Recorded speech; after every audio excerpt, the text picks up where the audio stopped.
Saudações, pessoal, sejam bem-vindos aí novamente para o canal. Hoje falaremos desse novo Onix, versão 2019 e 2020, a primeira leva dos Onix hatches para o mercado brasileiro. Vamos começar dando uma volta para falar um pouco sobre como esse carro ficou mais bonito que a sua primeira geração. É realmente um fato falar sobre o trabalho da GM em fazer um carro muito mais bonito. Com isso, o Onix ele acabou subindo de patamar de um carro popular para um carro mais intermediário ali entre o Cruze e o Sonic, né, que tinha no mercado. Apesar de a primeira leva de Onix novos ter sido na versão sedã, aqui na versão hatch não foi diferente. Ele pegou todos os pontos de qualidade daquele modelo e a gente vê aqui também, principalmente pelo preço, que foi muito competitivo na época. Esse carro saía a partir de R$ 48 mil na versão 1.0 LT, e essa daqui em especial é a versão LT3. Então vou falar para vocês sobre os pacotes de itens que esse carro traz, também falar dessa cor que é muito bonita, esse vermelho. Não é aquele vermelho cansativo que a gente vê nas outras marcas. Esse aqui é mais um vermelho cereja, mas assim, de muito bom gosto também. Vamos começar por alguns itens de conforto. Ele tem acendimento automático dos faróis, tem carregamento de indução, tem o MyLink 3, tem o sistema de Wi-Fi OnStar. Esse carro ele também conta com controles de tração, estabilidade, tem airbags, os da frente, os laterais aqui para o motorista e passageiro. Tem os bancos bipartidos também lá atrás. Câmbio, manual de 6 velocidades. Temos aqui o console central com apoio de braço. Aqui para os ocupantes traseiros também temos itens de conforto. Dá para você carregar o telefone aqui sem problema nenhum. A direção tem assistência totalmente elétrica. Temos aqui um limitador de velocidade, seria como se fosse um piloto automático.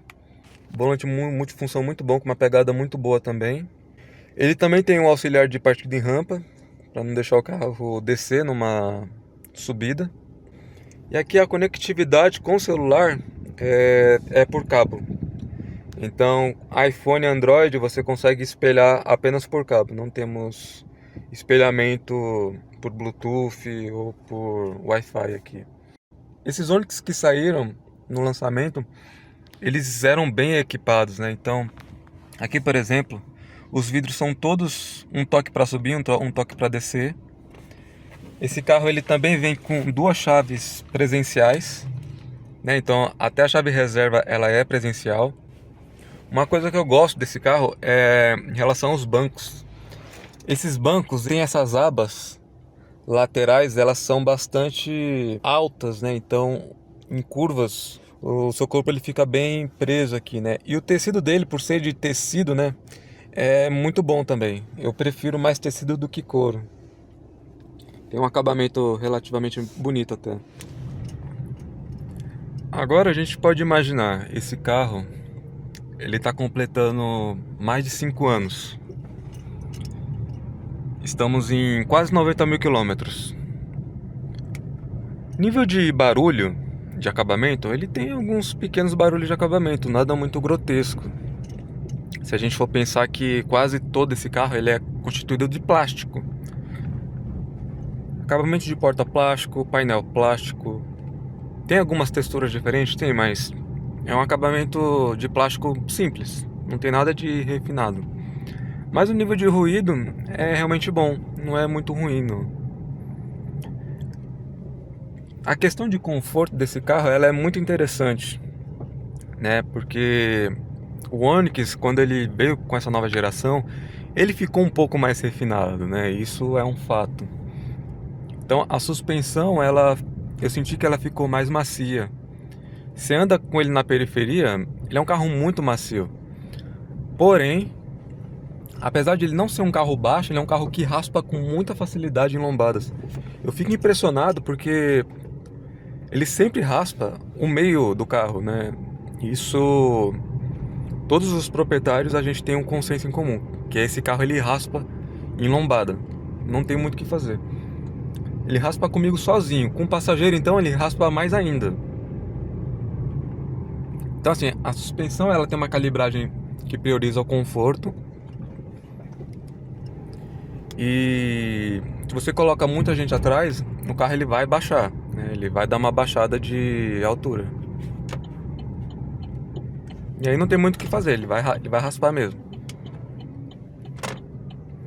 O campo de visão desse carro ele é muito bacana também, né? Eu não sinto pontos cegos. O retrovisor mesmo, eu tenho uma boa visão aqui do vigia traseiro. Os retrovisores também, eles têm as suas concavidades espelhadas muito bacanas também. E a posição de dirigir desse carro é bacana. Apesar de essa versão não ter ajuste de regulagem do volante, o que é uma pena, aqui na minha posição de dirigir com banco eu consigo bastantes regulagens, né? Então a altura do banco eu deixei ela a mais baixo possível. E a posição dos pedais ela também é muito confortável. Ela é tão confortável que chega a ser chato. Vou tentar explicar. O acelerador, como todos sabem desses carros modernos, é eletrônico. E eles têm um delay muito grande. Então, por exemplo, às vezes que eu vou trocar de marcha, eu ainda sinto aquele meio segundo que ele está meio acelerado.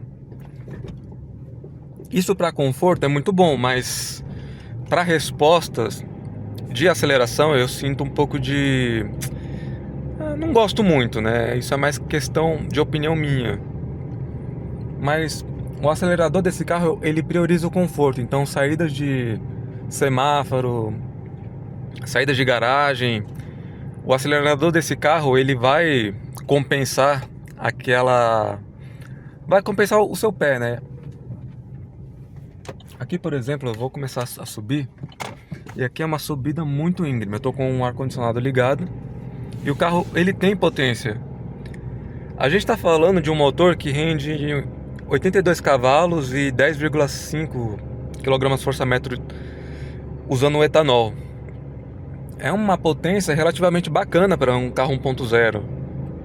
Se a gente for comparar com o Fiat 500, esse carro ele só tem apenas 6 cavalos a menos que o Fiat 500 e é um motor 1.4 lá. Aqui esse 1.0, o grande ponto-chave dele é o câmbio. Porque esse câmbio de 6 marchas ele é muito bem escalonado para priorizar torque. Então você vai andar aqui, ó, você vai sair de segunda, primeira, dificilmente você vai querer usar a primeira, mas facilmente você pode utilizar a segunda marcha para sair de lombada aqui sem grandes problemas. O carro não vibra nem nada, é bem macio. Na estrada, ele também tem um ponto muito forte, né? Que é a sexta marcha. Por exemplo, pegando estrada a 110 km por hora, o motor está em 3.000 rotações, então muito bacana que você pode andar entre 90 e 100 por hora abaixo dos 3.000 giros, então você vai ter uma economia de combustível muito bacana. E o consumo desse carro é muito bacana também. Usando o etanol, você faz tranquilamente mais de 10 km por litro com ar-condicionado. Gasolina, eu não cheguei a testar muito na gasolina, mas como aqui em São Paulo a gente usa muito etanol e compensa, acaba sendo muito favorável você continuar utilizando o etanol aqui.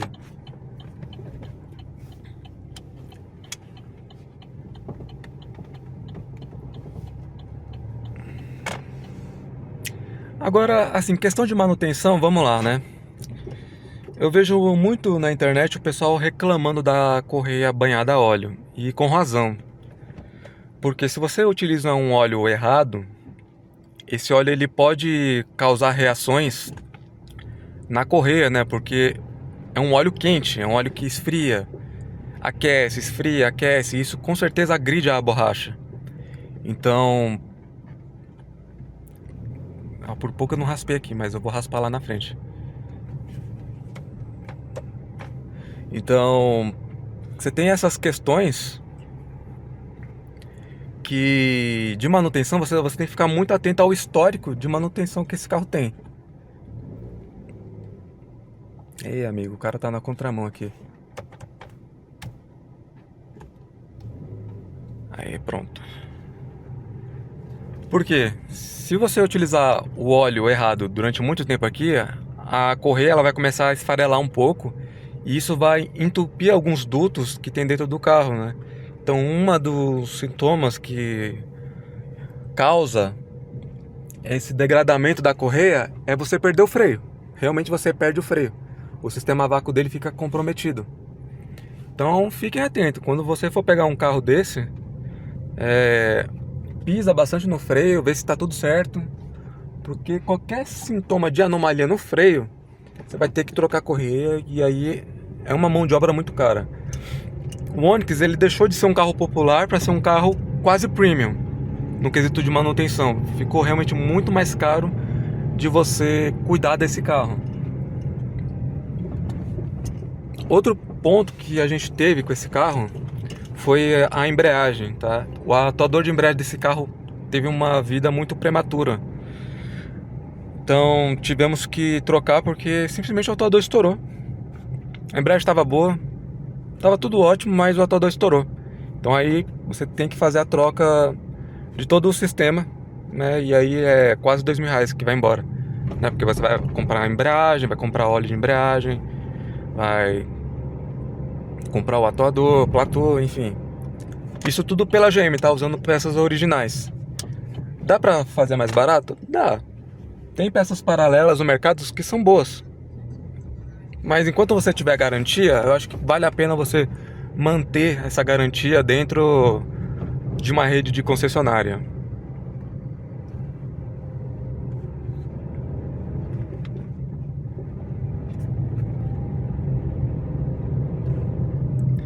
Então é isso, esse foi o Onix 2019-2020, a primeira leva de Onix dessa nova geração.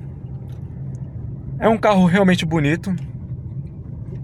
Na minha opinião, é um carro que ficou muito mais bonito. Porém, o ponto que me faz não querer ter um carro desse hoje é justamente o motor. Eu acredito que para mim isso foi um erro, a GM ter tirado o motor 4 cilindros, principalmente 1.4, porque era um motor confiável, motor de baixíssima manutenção e também de fácil manutenção, motor muito mais confiável. E assim, a gente sabe que a evolução da indústria, principalmente na questão de você reduzir emissões de poluentes e priorizar melhores resultados de consumo, é um caminho evolutivo que não tem volta, né? Porém, teria sido melhor ter colocado uma corrente de comando nesse motor. Coisa que lá fora temos unidades de Onix que são vendidas com corrente de comando com motores 3 cilindros. Não sei porque que a GM não fez isso e também não vai fazer nessa nova geração do Onix. Então é isso aí, pessoal. Vou ficando por aqui. E até a próxima!